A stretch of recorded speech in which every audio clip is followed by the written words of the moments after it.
Hello, everyone. This is Marc Sabatella from Outside Shore Music, home of Mastering MuseScore. Welcome to the MuseScore Café. This is my regular series. We talk about some aspect of using MuseScore to create music, and we have a particular theme for the week. And this week's theme is Ask Me Anything. It's our first Wednesday series. And so questions, I take whatever questions you got. I'm happy to try to answer.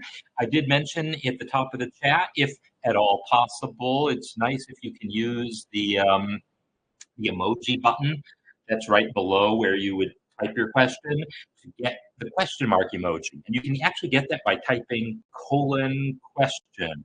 And at some point after typing the first few letters of it, you can see a little pop-up that lets you easily get that question mark. That'll just help your question stand out. If you just put that emoji at the front of your question, it'll help it stand out. So, what else can I tell you while I wait for questions? I'm always going to try to be useful during the times when I don't have any questions outstanding, as I don't have any at the moment. I want to give you a heads up that next week I will again be doing a remote broadcast. It shouldn't really cause any major problems. I don't expect to have any announcements coming over intercoms or anything like that, but I will be not in my regular studio next week, but won't be at a school. I should have at least some control over the over how things work, but there might be little interruptions here and there. So next week, I'll have a little different setup going on, but shouldn't affect us. One thing that I want to mention here is I did talk recently about 4.4, MuseScore 4.4, that's currently in development, and it's definitely shaping up to have a lot of stuff in it. A lot more than 4.2 or 4.3 did in terms of numbers of new things and changes. And I will probably want to start previewing that some. And it's not ready to really be used. There are nightly builds available that you can download from MuseScore.org. If you click the download button and go to the main download page and scroll down to the bottom, you'll see the place for the nightly development builds. And you can download 4.4 builds. They will install side by side with your regular install, but they're definitely not ready to really use. They're just for testing and playing around. So just want to give that little heads up. All right. So I see a question coming in on use of the Circle app on phone. So for people who don't know, and so, yeah, Dave, ask away, and I will do my best to answer. But for people who don't know, Circle is the platform that this community is hosted on, has an app. It's this guy, I don't know, right here. It's an app you can get for iOS or Android, and it allows you to access pretty much all the features of the community using an app rather than using your web browser on your phone. And the overall experience is better. So Dave, go ahead and ask your question. I'm happy to try to answer it. Meanwhile, Bruce has a question about string bending. And I'm going to answer this next question first about Stream Deck.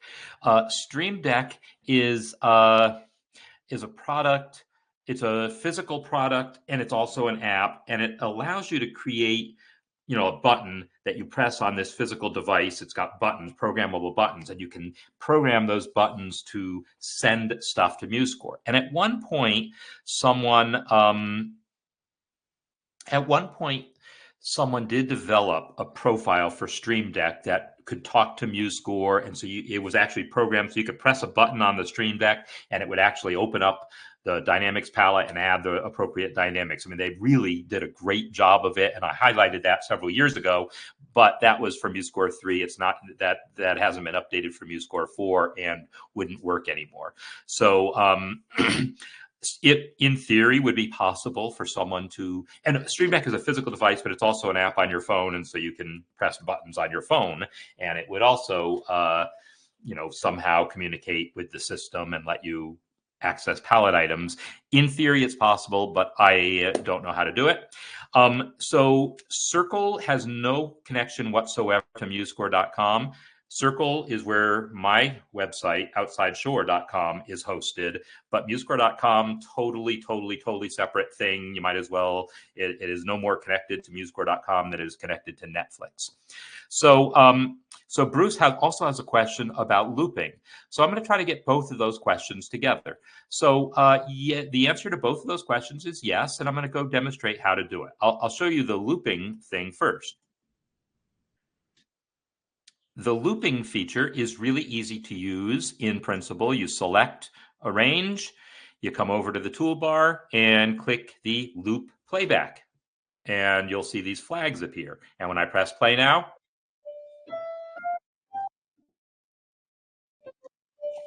it'll loop. That's basically the gist of it. And yeah, there's other commands like move the points and do some other stuff. But in principle, it's as simple as that. If you press the gear icon, you'll see the settings where you can just set the left or the right marker. But the easy way to access the loop is just to make a range selection and enable the loop. It'll automatically set the loop endpoints to that range. All right, so let's talk about string bending. String bending is a new, MuseScore has long supported string bending, but they've added new ways of doing it in MuseScore, I believe 4.2. And to be honest, I haven't actually, I'm going to undo that. I'm going to add I'm going to add both. I'm going to add a standard and tablature staff. Actually, I'll just add the standard one, and then I'll show you how to add a link staff if you've never seen that. So here's my standard staff for electric guitar. I'll come over to Instruments.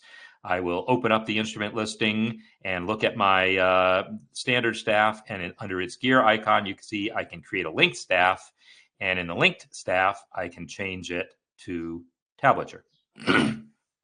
So I've got this now, and let's talk about bends. So the bend notation is designed to work really well with tablature, but it works with standard notation also. When I say that this is linked now, if you've never seen this before, notice when I type in E, it puts in the appropriate thing, B, G, right? So it's actually entering the tablature as I enter the notation. If I enter A, it'll show the G string at fret 2 and so forth. So let's say I want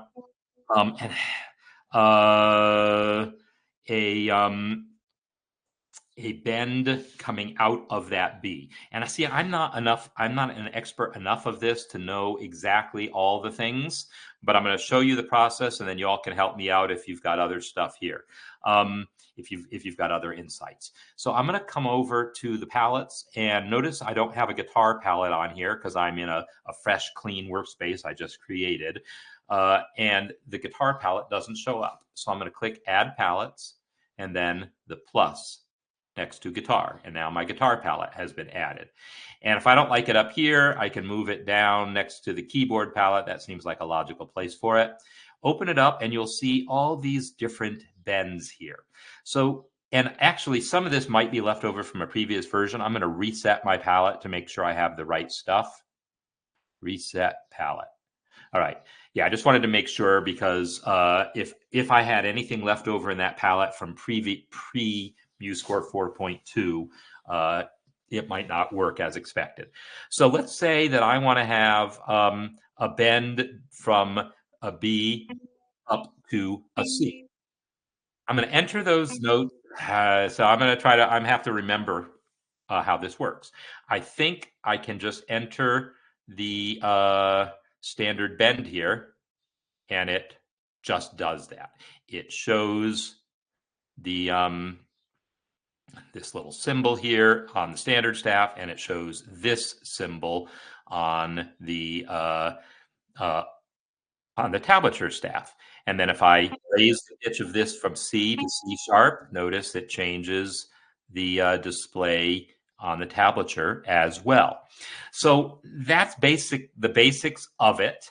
And if you go to the MuseScore handbook on if you go to Help, Online Handbook, and then go to idiomatic notation, guitar, you will see this whole thing on guitar bends, and it explains the process in more detail. So there's all these different bends you can create, and it was designed with a nod towards Guitar Pro. Like Guitar Pro has definitely set a standard for how a lot of things about guitar notation works. So a lot of what's in here is inspired by Guitar Pro, but not everything. There's some things that are also done by how it's typically done in published guitar tablature. So in any case, these are the bends. You got this bend here that's between two notes, and you have this version here that's a pre-bend, a bend into a note. This is a note from a grace note, and this is a bend that's just a slight bend that doesn't actually go to a whole other pitch. And so you can play around with those. And anyhow, that's this. So let's see. I think maybe there was I know there's another question that I didn't see. So let me come back to this. So Paul's asking about the trill endings. And so the thing is that, yes, in theory, this works. In practice, I think you'll find it doesn't. But let's go ahead and do it. Let's put in a whole note C. Now I'll put a whole note D and then a C. And I'm going to put a trill on that D. I'll come over. I don't have my ornaments palette added either. And so I need to add that. And I like to have ornaments right next to articulations. So I'm going to move it down here, open my ornaments palette, and add a trill. Select this. So I've added my trill. And now I want to add grace notes. Are grace notes available yet? No, I got to add that palette. Normally I've already added these palettes, but I like to start from a fresh, clean slate when I do these demonstrations so you can see, if you've never added a grace note before, how to add that palette. So I like my grace notes palette next to the pitch palette because these are the things that have to do with notes. So open my grace note palette and you'll see the grace note after, right? So let's go ahead and add a 16th note. Whoops, select my note, select the grace note after, add a couple of them. And I want to go da-da-da-da-da-da-dum. So I'm going to make this be a C. Well, let's hear what plays here. So it did not play them, correct?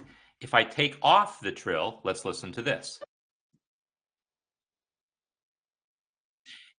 It is playing them without the trill.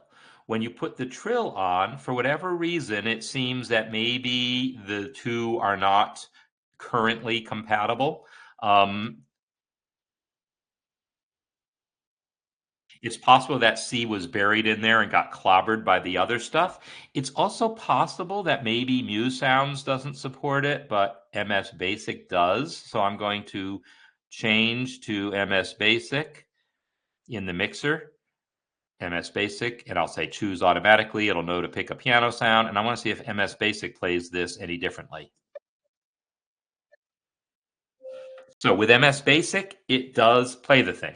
So it seems that MuseSounds maybe isn't getting the right information about the trill ending. To be honest, I'm not sure if that has been reported as an issue or not. I do remember it having been discussed somewhere, but let's find that out. All right. I'm going to show you how you go about doing that. I'm going to flip over to a new place here, a new browser, and I'm going to go to the way I recommend finding GitHub issues is type GitHub MuseScore issues. And the first hit should just be the page for MuseScore GitHub issues. And then if I type in trill ending muse sounds, it appears there's not an issue that is currently open. The next question is there one that's closed because it's already fixed for an upcoming release? So I'm going to remove the part that says is open from my search, trill ending muse sounds. No. Is the problem that trill ending isn't a good search term, and I should say grace note? That's unfortunately going to hit a whole lot of things. And let me go back to is open and see if there's anything about muse sounds and grace notes. And actually, let's put in trill also. Maybe just the word ending was the problem. So there's some bugs here. Oh, incorrect playback for grace notes at the end of a trill. Muse sounds.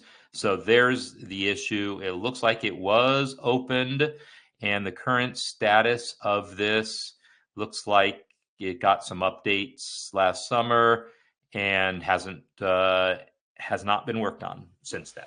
So there's the deal. It's a known issue with Muse sounds specifically. So you can write them in, but like you said, it doesn't play currently for playback when using Muse sounds. All right, let's keep moving forward here with the questions. Actually, let me scroll down. The sound is way too quiet. Really, the playback sound? That's interesting. It shouldn't be, but shouldn't be, but let me well, hopefully it won't matter. But let me just check my settings over here. I'm setting it the way I normally have it set up, so I'm not sure why it wouldn't be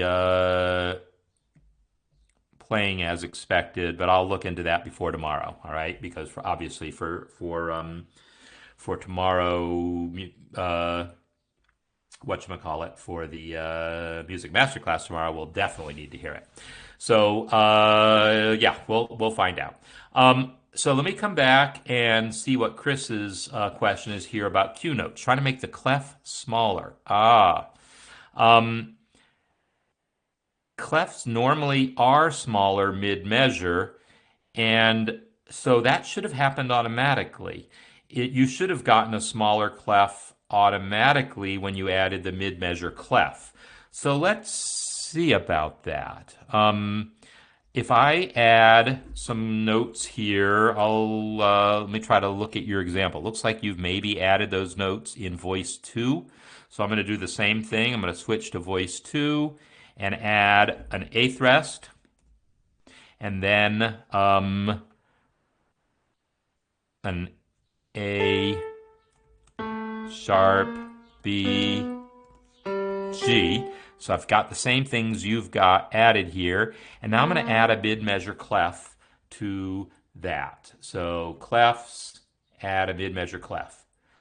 So I think what you're seeing here is that this is smaller. So maybe you're just expecting it to be smaller still, but let's compare. Look at the beginning of the system. See how that clef extends well above the top line, and see how the little hook here has got a pretty big gap below the bottom line before the hook.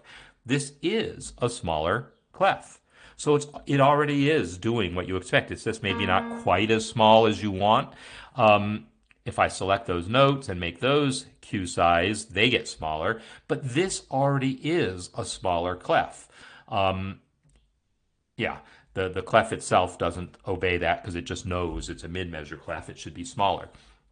So if you want it smaller still, one thing, I mean, you shouldn't need to. I mean, this was chosen by the head of the engraving department at MuseScore. He designed this font and said this is how big a small clef should be.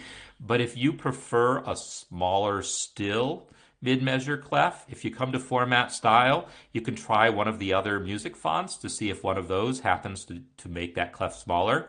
Looks like Bravura is slightly smaller. If I switch to Emmentaler, it's back, well, it's also a little smaller. Gonville is smaller still. Gonville's definitely the smallest of the bunch.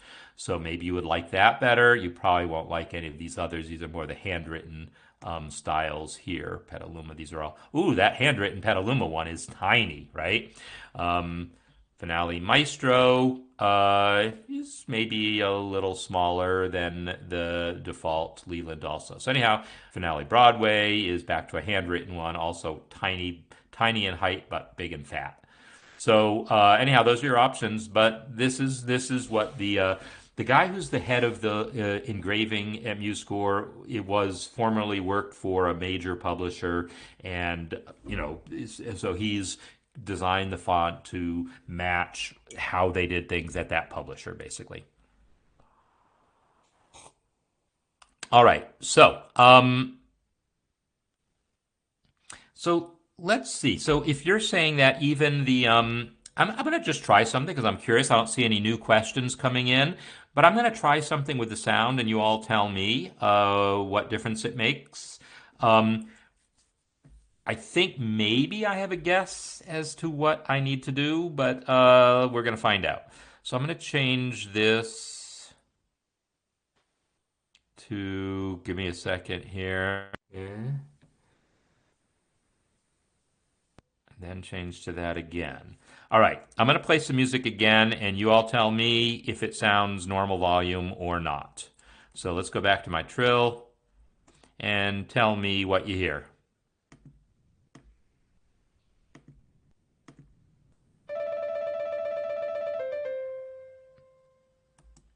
The question is, did that sound like a normal volume? And now, uh, yeah, that is the question. And if not, then I will do some more experiment. That was a normal volume. All right. So yeah, there you go.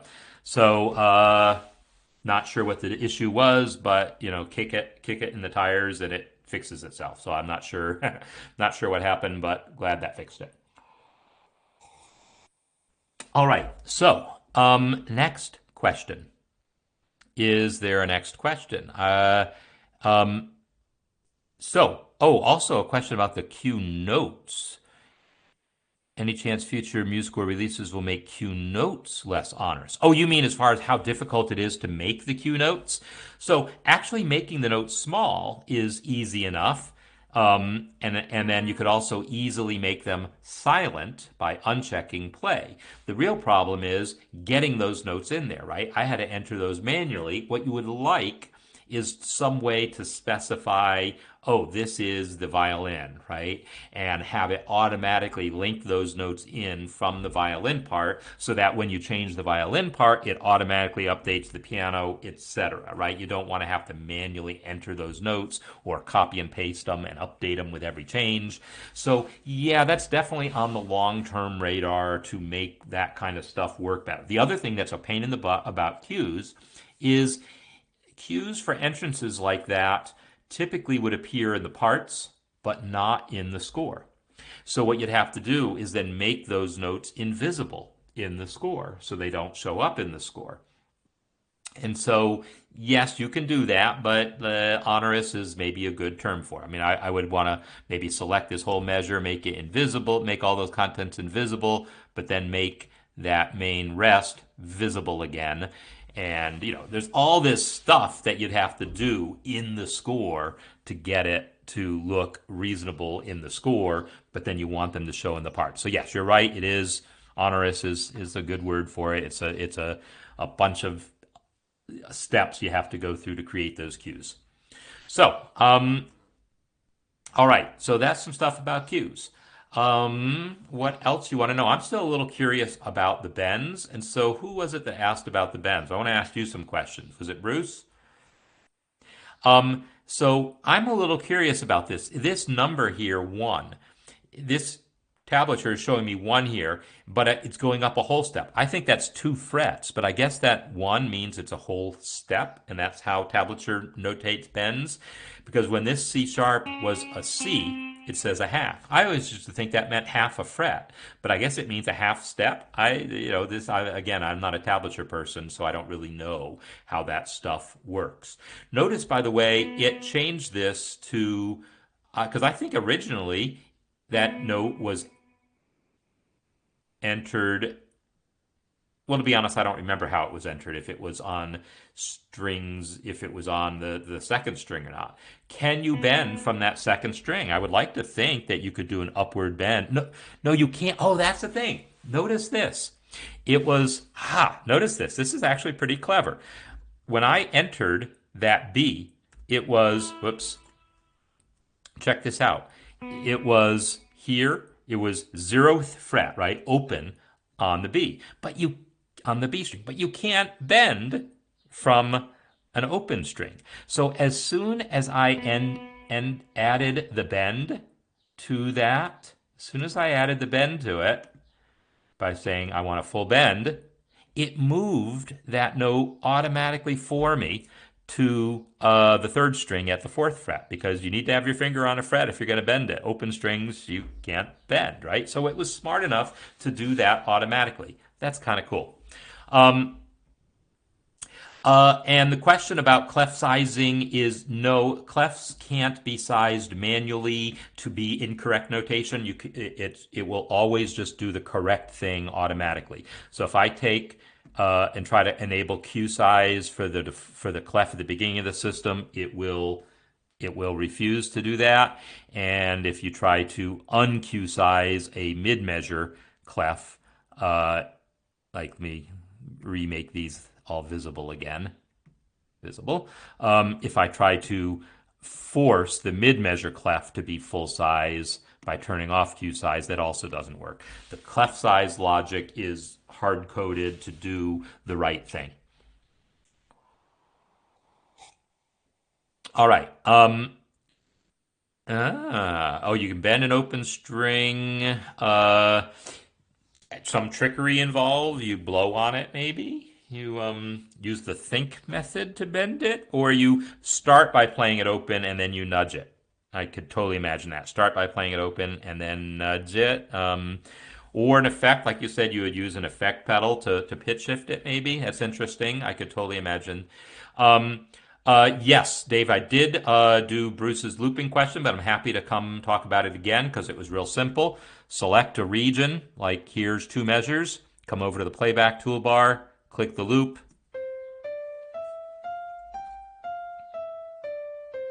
There you go. It's looping, right? So that's pretty much all there is to it. There's ways of moving the loop points around. If you click the gear icon, you'll see you can set the left and right marker independently, but the simple way to do it is select a range and then enable the loop, and it will do it. In fact, one other thing to show you, if I enable the loop, it's going to remember where those loop points were and will keep looping there. But if I now pick another region, like here, select this range and press play.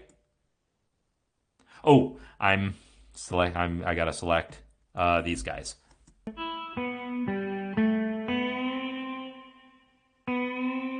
I guess if you select a region, I was thinking it was going to automatically update those, but I think maybe you have to toggle these on and off again. Then it will update them.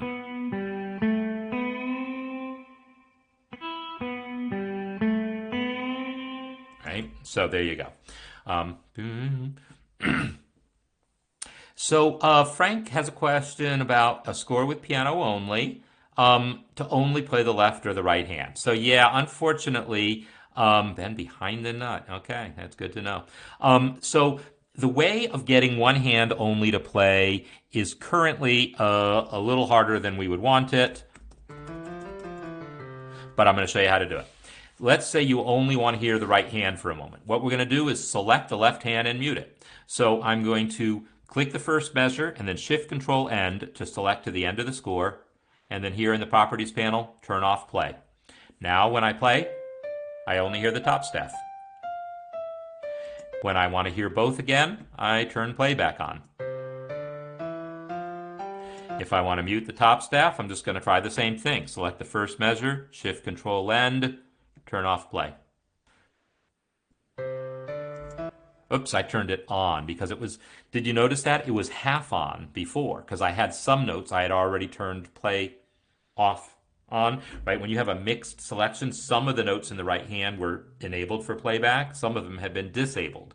So when I did that select all, the play button had that little dash across it, just like Q size. Notice how Q size has the dash here? It doesn't have a check, it doesn't have an empty, it has a dash, meaning some of them are on, some of them are off. So when you click that, it'll first turn Q on for everything, then turn Q off for everything. So I've turned off play for the top staff. Now it only plays the bottom.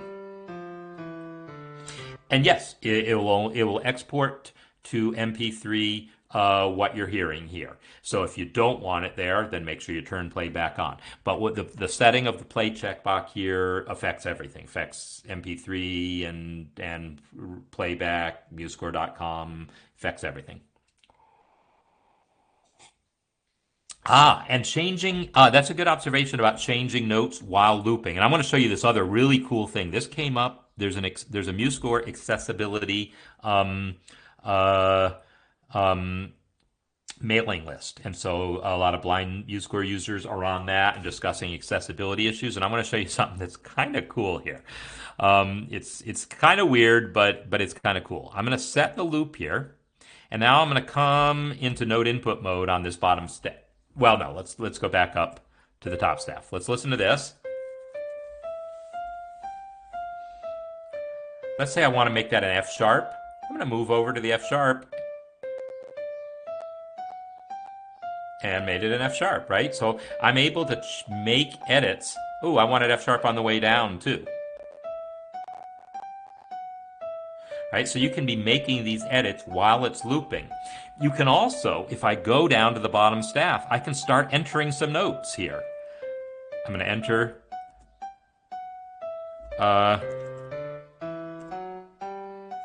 right?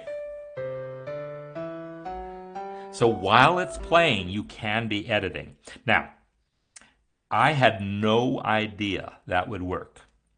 I have my doubts as to whether it was ever thought about, whether it was intended to work. For all I know, that's a bug.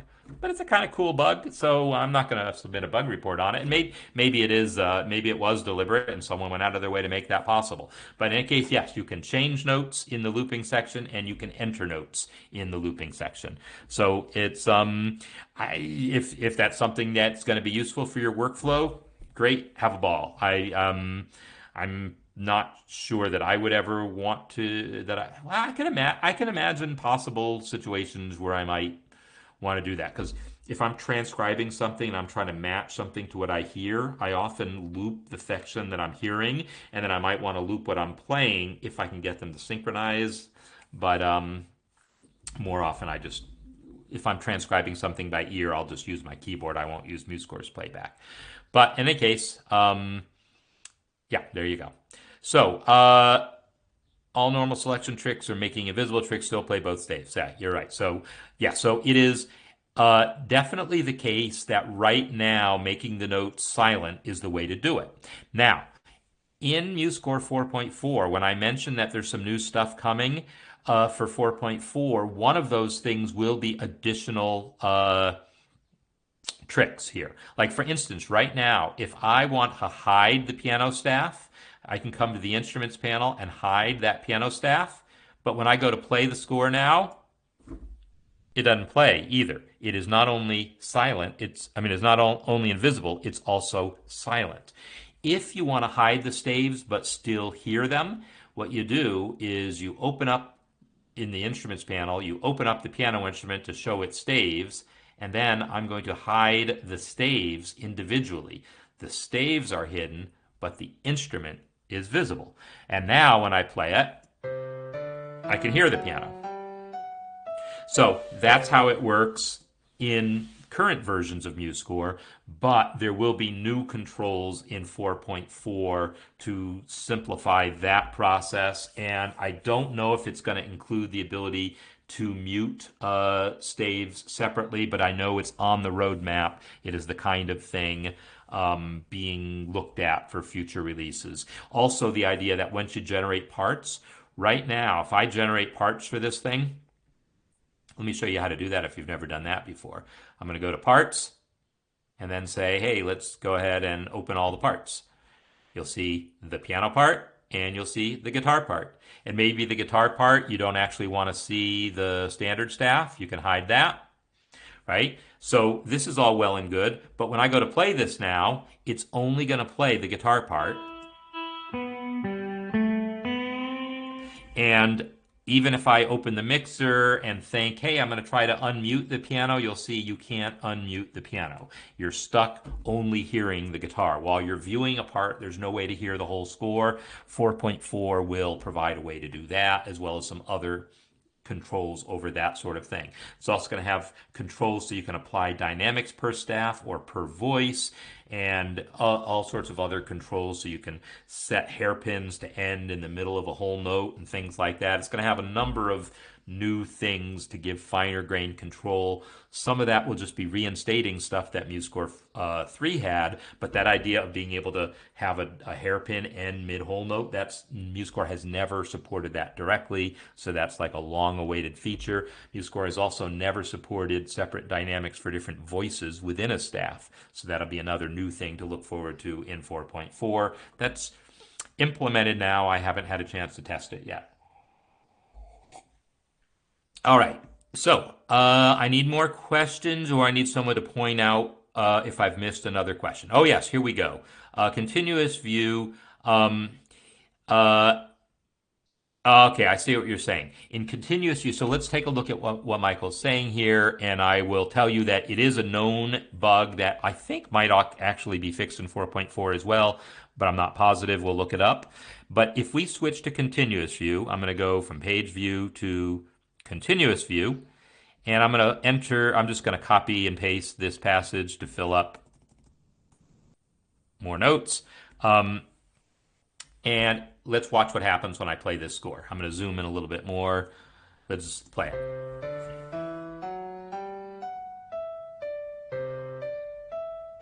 Now, you notice what happened when the view switched. The cursor kind of got hidden behind the clef, and that was kind of a drag because suddenly you couldn't see what was happening. Let me move my chat.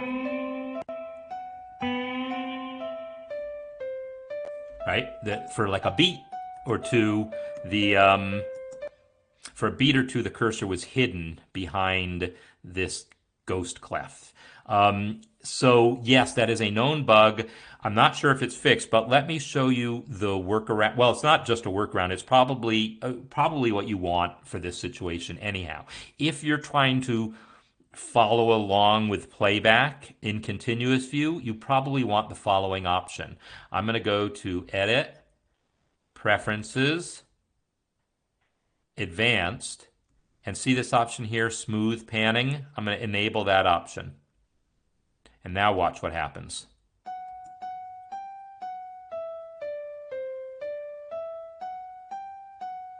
Yeah? So for, check this out. Oh no, it wasn't there. It was the, wasn't it cool how the guitar part happened to kind of synchronize nicely? Oh, that's what Michael's saying.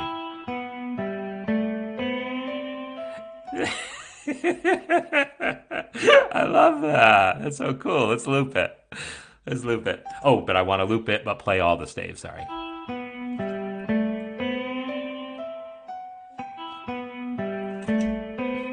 Yeah, that's just luck of the draw there. Every once in a while, you get lucky like that. Okay, so that is pretty cool. Yeah, you may absolutely steal that. You absolutely can steal that. It's pretty fun.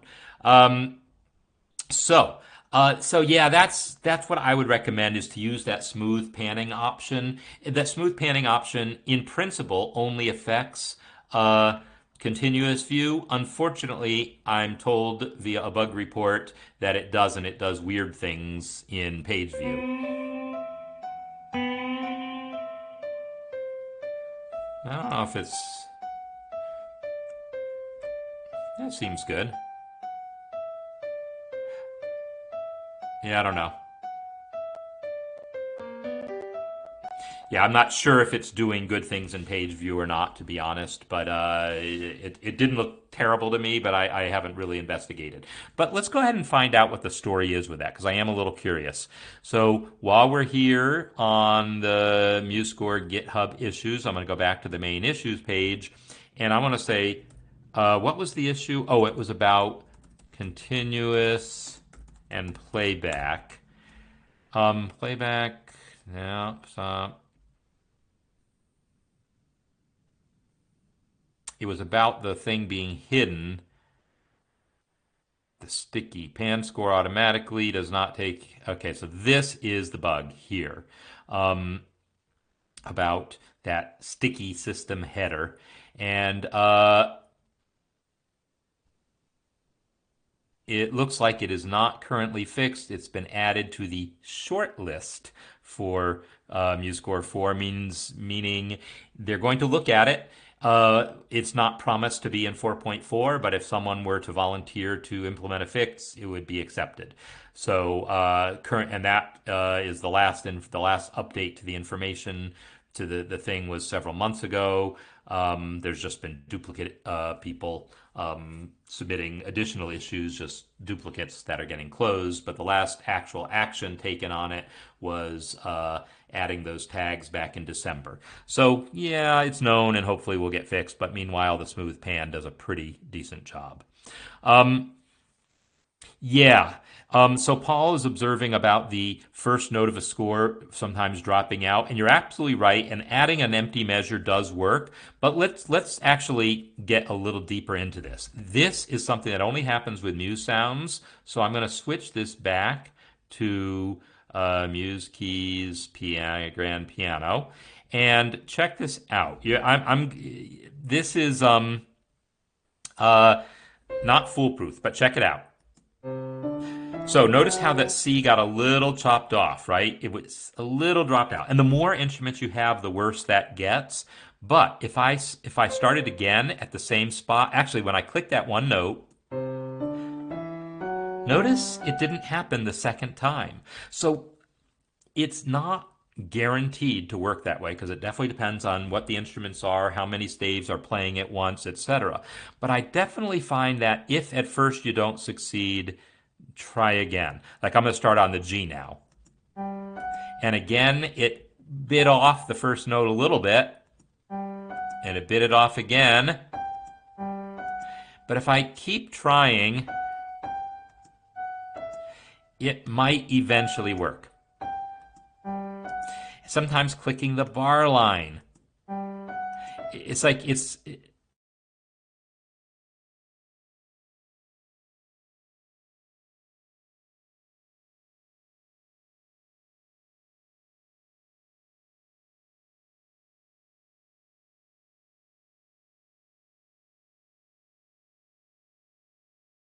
or something. It either works or it doesn't. So yeah,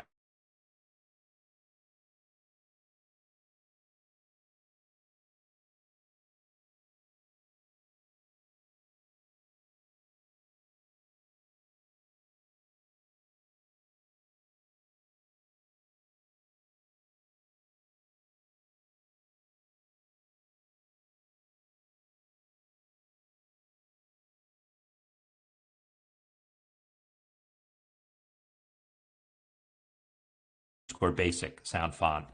Say activate this profile and OK. And now everything gets switched over to MS Basic and you won't have that problem. So while you're working on the kinds of details where that matters, you could switch to MS Basic, and then when you get to the point where you're like, oh yeah, but that guitar bend is gonna actually, what does that guitar bend sound like? Let's find out. Not bad, not bad for MS Basic. Good job.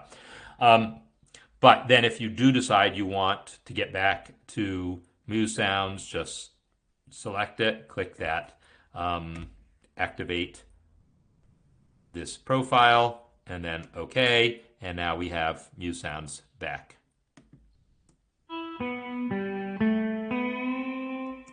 Right. So that's a quick way to switch everything in a score between MS Basic and Muse Sounds.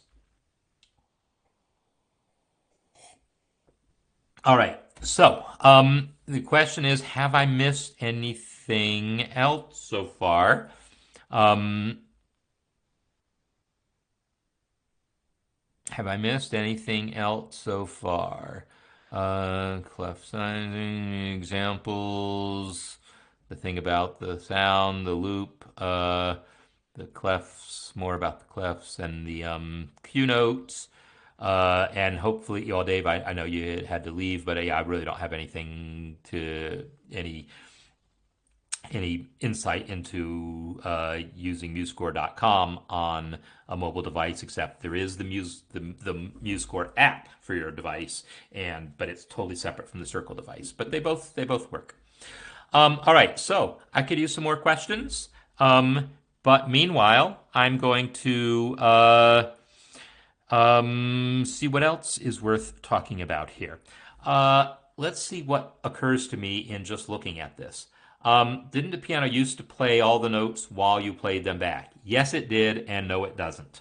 So if I press P to display the piano keyboard, this piano keyboard was invented for note input. It was designed so that if you're in note input mode, you can click a note,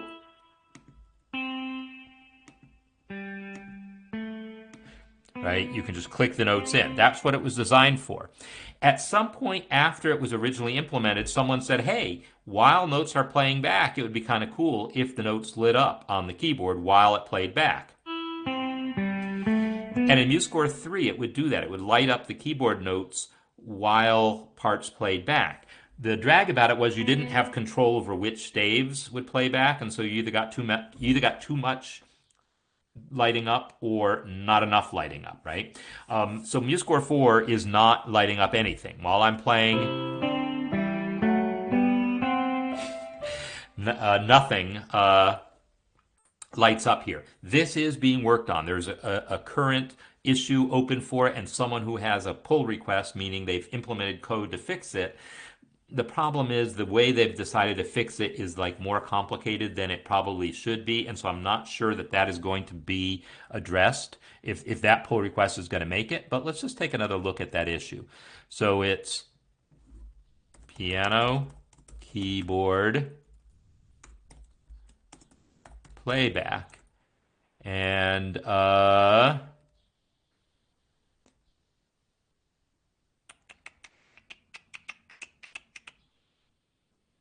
keyboard panel doesn't show notes during playback anymore.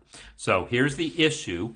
And if you look towards the bottom, you'll see some updates and stuff. But what you'll also see is that there is a pull request somewhere that's linked here. Here's when you see a message that says added a commit. What I really want to do is find, oh, here's the pull request. It'll look like this. It'll be boldface, it'll have hashtag and a number, and then say open. This is the actual code that someone has submitted to fix it. And so you'll see the code. You don't even need to read the code, but you can read their description of what's going on, and then you can see the comments where there's some talk about whether it's the right approach and so forth. But you'll see that this is all very recent activity, right? There's a review requested yesterday, right, for this, and then someone offering to split this into separate things. So it is being worked on, and maybe it'll get accepted, or maybe they'll keep saying, no, we still don't like this approach. We need you to change this and this and the other thing. So we're just not sure. All right. So Stephen is asking about the best way to update MuseScore. The answer depends on what operating system you're on. What I will say is MuseHub,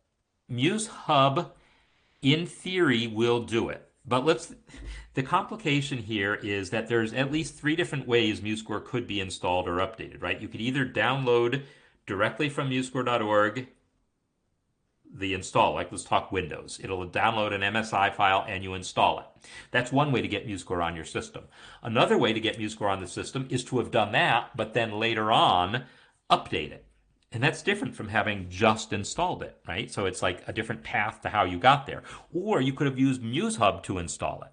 Then when you update it, maybe you updated it by downloading a new version and running its installer, or maybe you updated it by using check for updates within MuseScore, or maybe you updated it using MuseHub. So unfortunately, there's lots of different ways you could have gotten where you are now.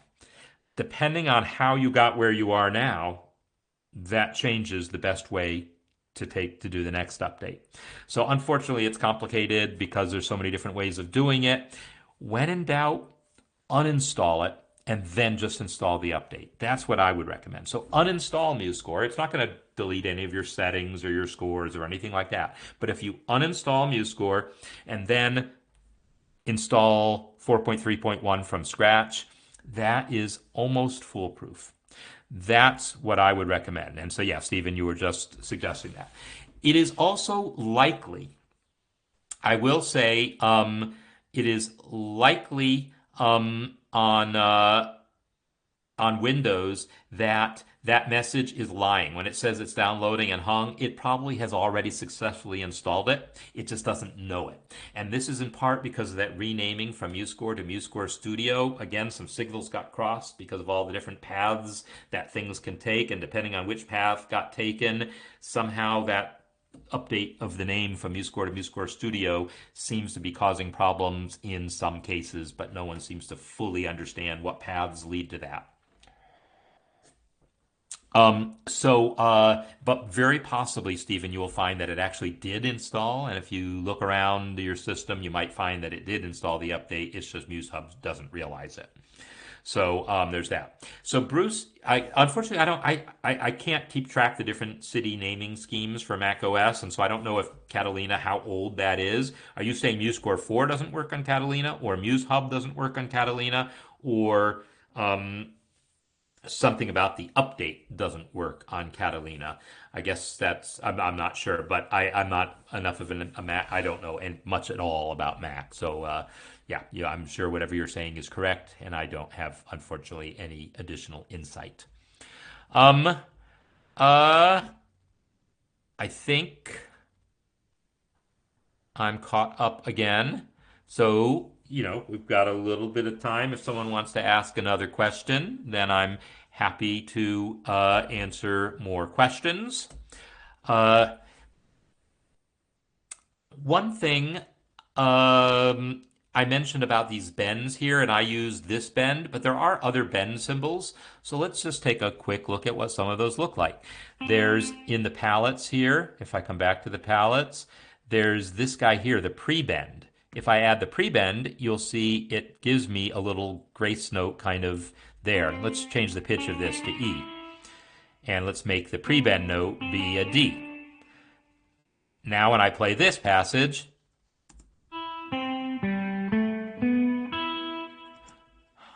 it didn't play the pre-bend.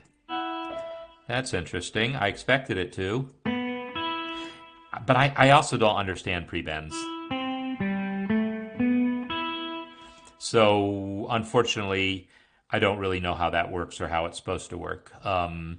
Yeah, so someone who knows more about pre-bend can maybe fill me in on how that's supposed to work.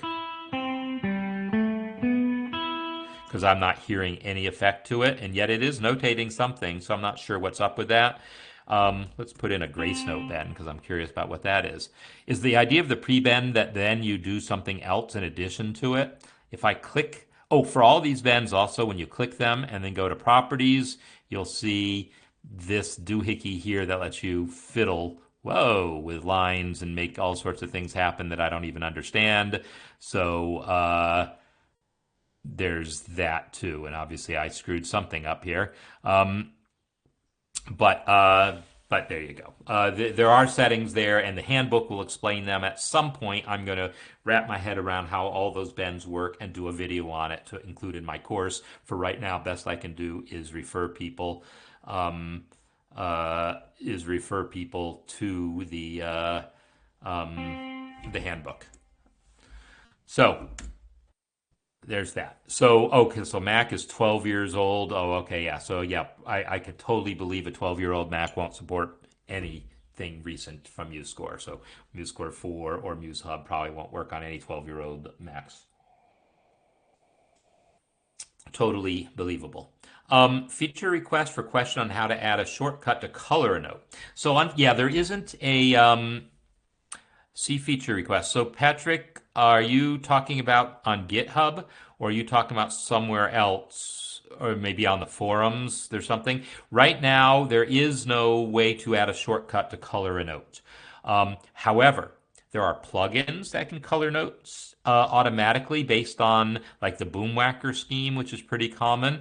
and it could be adapted to automatically color notes other ways also. And plugins can have shortcuts defined on them. So for instance, if I go to plugins, manage plugins, we'll see the color notes plugin here is enabled. If it's not already enabled on your system, then you would select it and then click the enable button.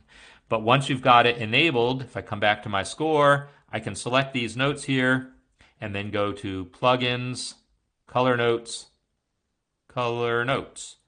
And you'll see that they are now colored automatically according to the Boomwhacker scheme. Boomwhacker is a brand name of instruments that make noise. They're used in elementary schools, but it's the same scheme used in a lot of mallet instruments and other things where C is red, etc. So if that's not the color scheme you want, then you can define your own. But as far as shortcuts go, if I go to plugins, manage plugins, you'll see when I select that plugin there, you'll see an edit shortcut button. And I can then add a shortcut for that and make it whatever, Control Alt Shift C.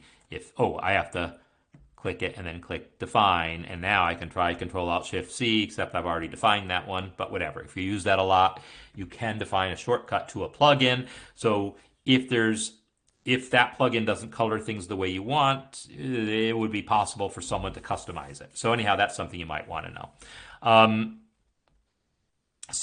I guess I'd want to be curious how you might want to color it instead.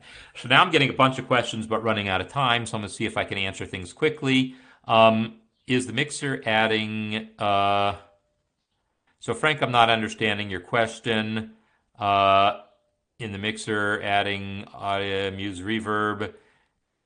So there's two. I'm not understanding your question, but I can maybe answer it anyhow. I can tell you there's two separate reverb facilities. In the Audio FX here is one system, and you would have to have some effects installed, like there's Muse Reverb. But then there's also the aux send setting, and then there's also VST effects. So there's different ways of accessing the reverb settings and other effects. And again, I'll send you to the handbook, but also in my course, I've got a video covering some of that. So I don't have because I don't have, I'm on Linux, VST isn't supported, so I can't show you the MuseScore reverb, the VST reverb, but the built-in reverb doesn't have any user interface. There is nothing. There is no user interface for the MuseScore reverb. It's just the aux send control there. And that lets you control the amount of reverb for each channel. And then if you come over to the ... and then say view, and you want to see aux channel 1. Oh, there is aux channel 1 here already enabled. Here is where I can then affect the master reverb level. So this control under aux send controls how much reverb goes to how much reverb per channel, and then the aux channel controls how much reverb is applied globally. So you can affect the reverb per instrument as well as globally. So, but that is the built-in reverb in MuseScore, separate from the VST effects. The VST effects might pop up a dialog, but I've never used that. For not Bach, I can sort of answer you a question, but my question is, that question is not answerable. A question that says, what do I call this combination of notes? It totally depends on the context. It depends on what the bass is doing at that time, what chord came before it, what chord came after it, what melody is happening over it. There's no way to just name, even if you just play C, E, and G, you might say, oh, that's a C chord. Yeah, but if the bass is playing an A, that's an A minor 7 chord, right? So there's all sorts of context you need to answer questions about what to call some combination of notes. There is, if you just want someone to play that combination of notes, write out that combination of notes. But if you want to have a chord symbol for them to improvise over, you also have to accept the fact that no chord symbol is going to force someone to play those exact notes. They're still going to play whatever arrangement of notes they see fit. So that's something else. All right. And yes, it is totally right, Stephen, that once you've installed multiple versions, if you get into that confusing situation, you might have multiple versions installed. You might have separate icons then. One of them fires up an older version, one of them fires up the current version. That absolutely positively happens due to that same amount of complication. All right. So, I think I've caught up on questions and I'm now out of time. So I guess that means we're done. So I'm going to get back to my MuseScore Cafe theme music, which I expect to not play very well, but we'll find out. Yeah, takes a minute for it to catch up. Thanks everyone for all the questions, the lively conversation. Thanks for helping out in the chat, answering each other's questions and clarifying things for me. So tomorrow, Music Masterclass, we'll start talking about fugues. Fugues is now the final section of the Counterpoint course, and we'll be diving into the subject of fugues. And that's what we'll be looking at for the next several weeks. And again, next week, I will be coming to you remotely, but hopefully it won't be too disruptive. So thanks everyone again, and I will catch you next time. I am going to give you a quick preview. Do I have it loaded? No, I don't have it loaded. But I will say that I will be doing a demonstration of writing a fugue, and you'll all be writing fugues, those of you who are in the Counterpoint course. And I've started writing mine already, but I'll make a video about that shortly, and we'll be getting deep into fugues over the next few weeks. So talk to you later. Goodbye.